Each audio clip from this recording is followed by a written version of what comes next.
السلام عليكم. لا تنسوا الإعجاب بالفيديو والاشتراك في القناة تشجيعا لنا لنستمر بنشر المزيد إن شاء الله.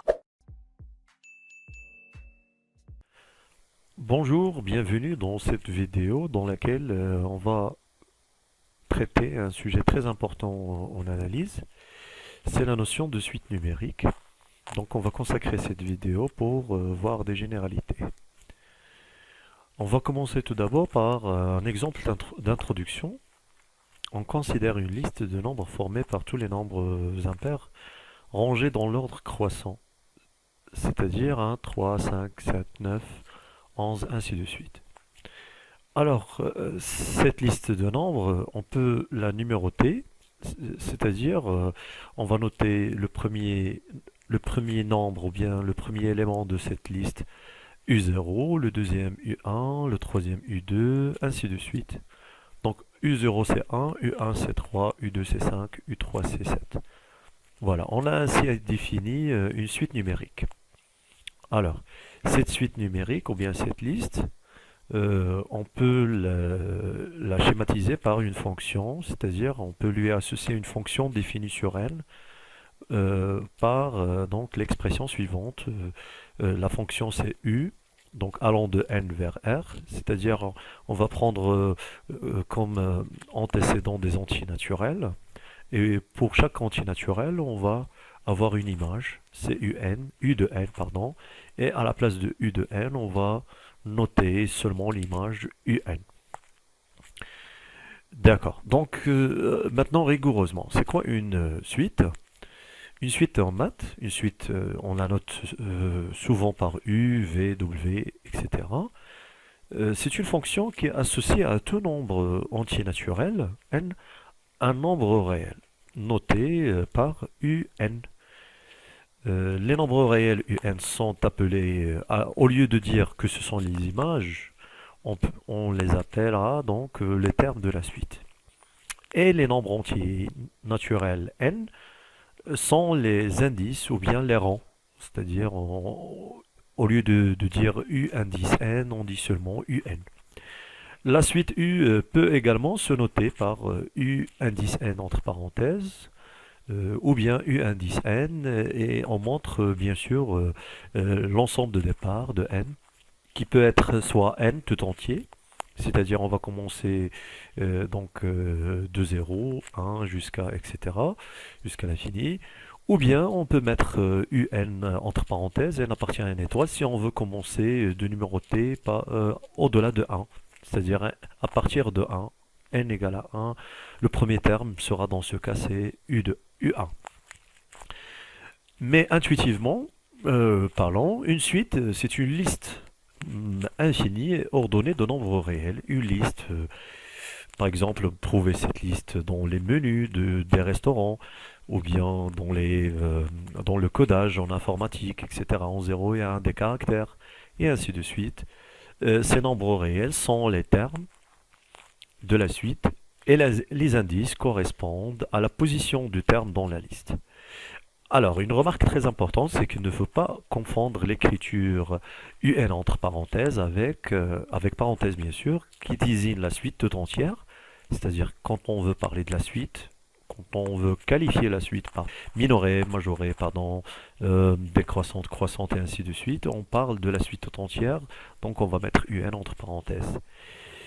Cependant, par contre, par exemple, si on veut parler du terme, du énième terme, seulement, c'est-à-dire d'un nombre, d'un seul élément, de la énième position, donc on écrit UN sans parenthèse. Maintenant, on va voir les fameux exemples de suites. Premièrement, les suites explicites.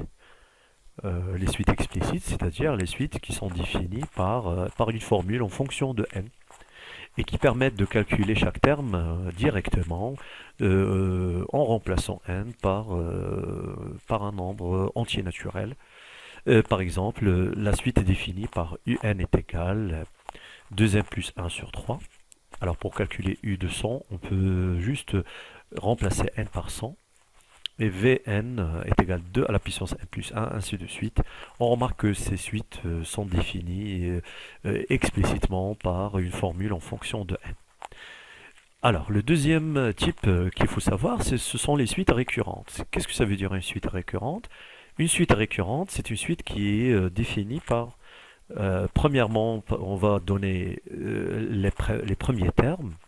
Pour déclencher la suite, d'accord, il faut avoir au moins le premier terme, ou bien des premiers termes.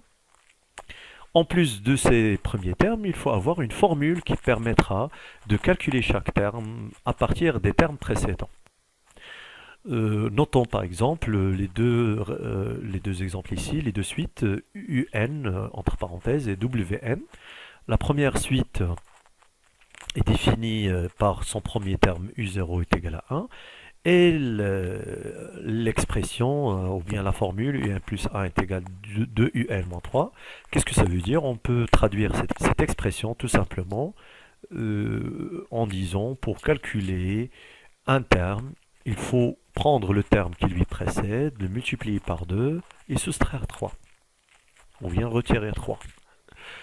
Et le deuxième exemple, c'est un exemple très célèbre, c'est la suite de Fibonacci, donc qui est définie par deux premiers termes, il faut donner les deux premiers termes. Ici, on a pris un exemple de donc W0 c'est 1 et W1 c'est 2. C'est pas nécessaire ou bien c'est pas obligatoire de donner ces deux, donc c'est un exemple, c'est juste un exemple. On peut avoir d'autres premiers termes, c'est-à-dire on peut avoir d'autres valeurs à la place de 1 et 2, mais la formule va rester la même, c'est-à-dire pour calculer un terme, c'est la somme des deux termes, des deux derniers termes d'avant, c'est-à-dire Wn plus 2 est égal à Wn plus 1 plus Wn. Voilà.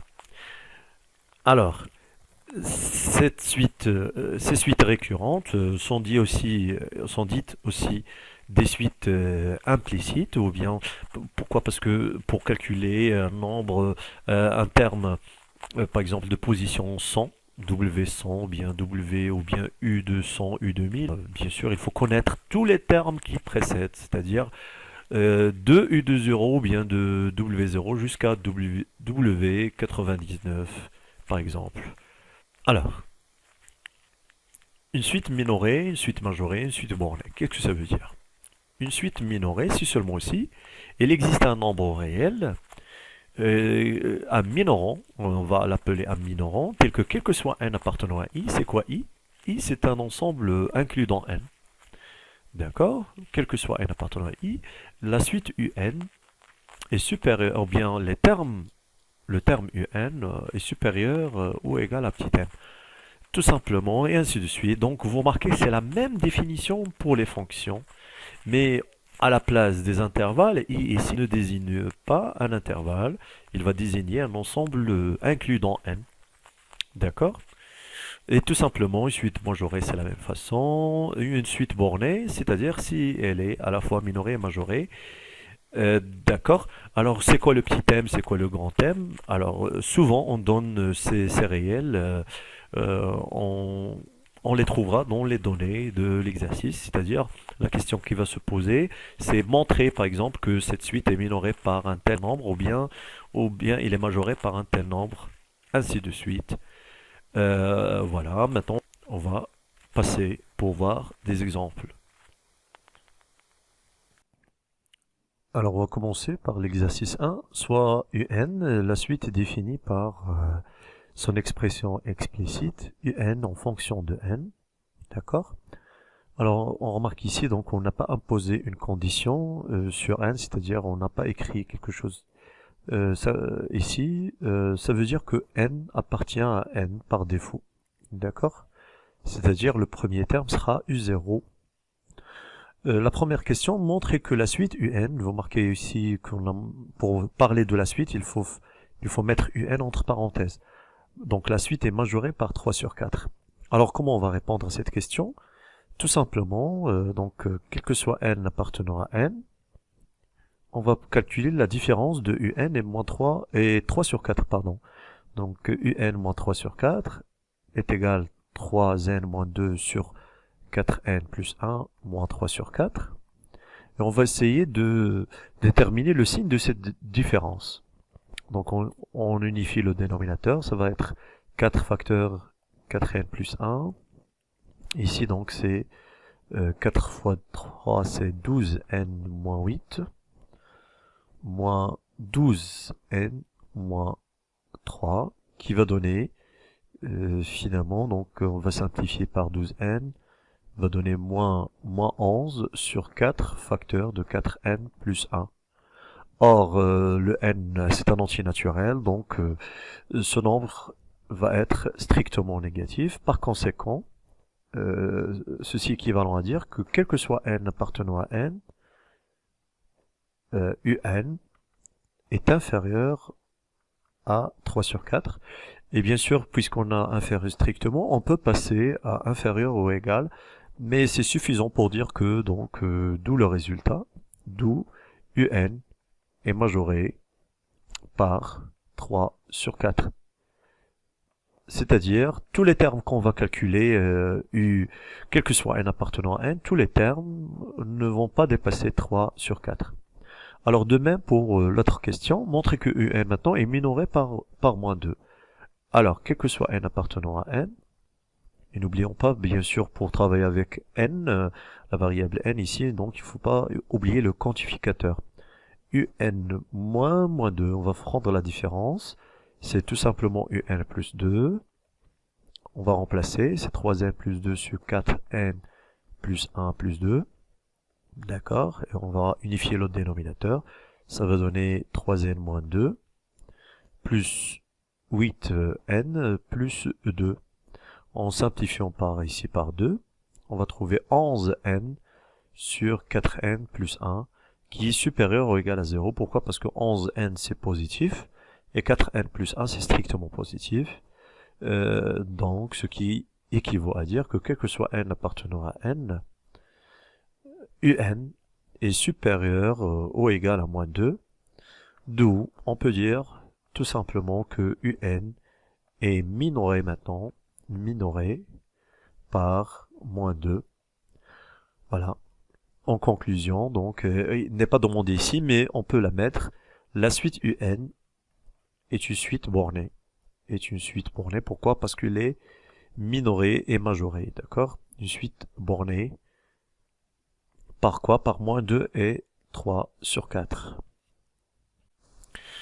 Prenons maintenant l'exemple d'une suite récurrente.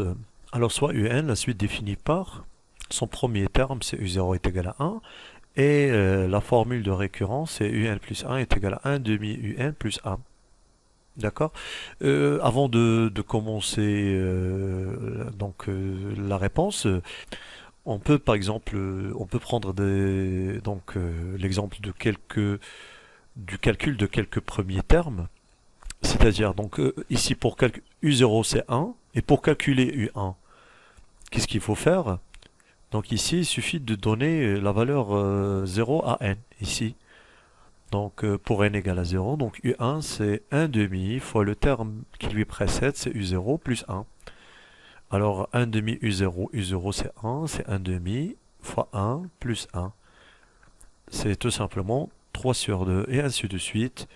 u2, pour calculer u2, c'est 1 demi fois u1 plus 1. C'est 1 demi, c'est quoi u1? u1 3 sur 2. Donc fois 3 sur 2, plus 1, c'est 3 sur 4, plus 1. Finalement, c'est combien? Ça va donner 7 sur 4, etc.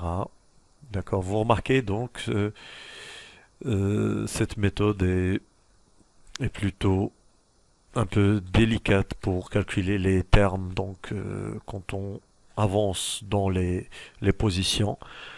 Alors, on revient à la question. Que dit la question? La question dit montrer que quel que soit n appartenant à n, un est compris entre 1 et 2. C'est-à-dire montrer que la suite est bornée par 1 et 2, est majorée par 2 et minorée par 1. Alors, dans ce type de question, pour ces types de suites récurrentes, on utilise souvent la récurrence pour montrer ce résultat. Alors, Donc la récurrence, je rappelle, il y a 3 étapes. Donc la première étape, c'est l'initialisation. D'accord? C'est-à-dire on vérifie la propriété pour le premier terme, si elle est vraie. Donc ici, puisque on a quel que soit n appartenant à n, on prend n, ou bien pour n égale 0. Alors on a u0, c'est 1 demi, c'est 1, pardon, u0 c'est 1. Donc, donc u0 est compris entre 1 et 2. Pourquoi? Parce que 1 est supérieur ou égal à 1 et inférieur ou égal à 2, c'est-à-dire la proposition qu'on veut montrer. Donc voilà, la proposition est vraie pour n égale 0. Voilà. Alors la deuxième étape, c'est l'hérédité. Alors, pour cette étape, qu'est-ce qu'on va faire? On va fixer, pour n appartenant à n, on va fixer un n quelconque, c'est-à-dire pour n appartenant à n, on va supposer que un est compris entre 1 et 2, bien sûr ou égal, et montrons que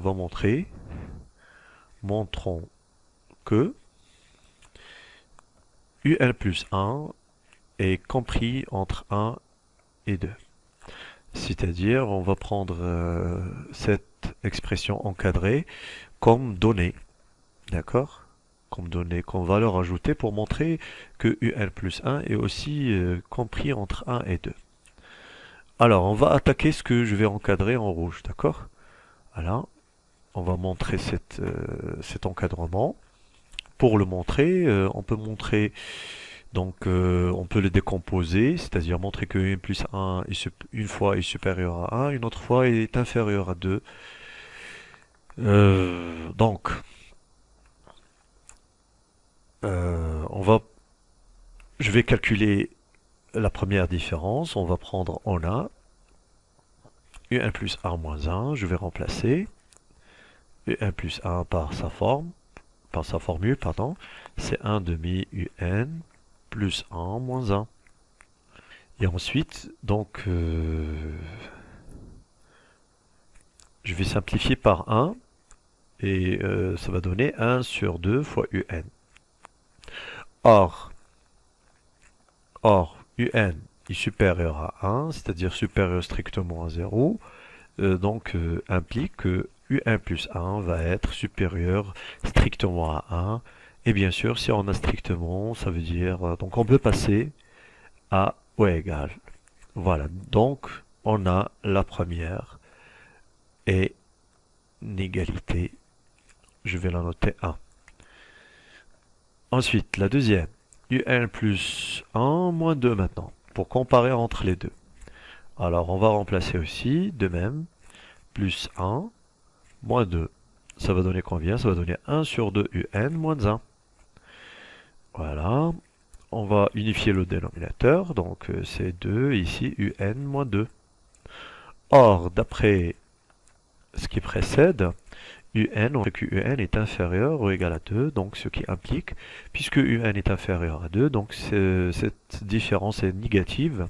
Négatif sur 2 qui est positif va donner négatif. Donc un plus 1 est inférieur ou égal à 2, d'où la deuxième. Voilà, la deuxième. Et finalement, conclusion, c'est la dernière partie, ou bien la dernière étape. Alors, qu'est-ce qu'on va dire dans la conclusion? La fameuse phrase, d'après le raisonnement par récurrence, le raisonnement par raisonnement par récurrence. Alors, quel que soit n appartenant à n, la suite un ainsi définie est comprise, donc elle est minorée par 1 et majorée par 2, pardon. Voilà. Et on passe à la partie suivante. إن أعجبك الفيديو لا تنسى الإعجاب والاشتراك في القناة.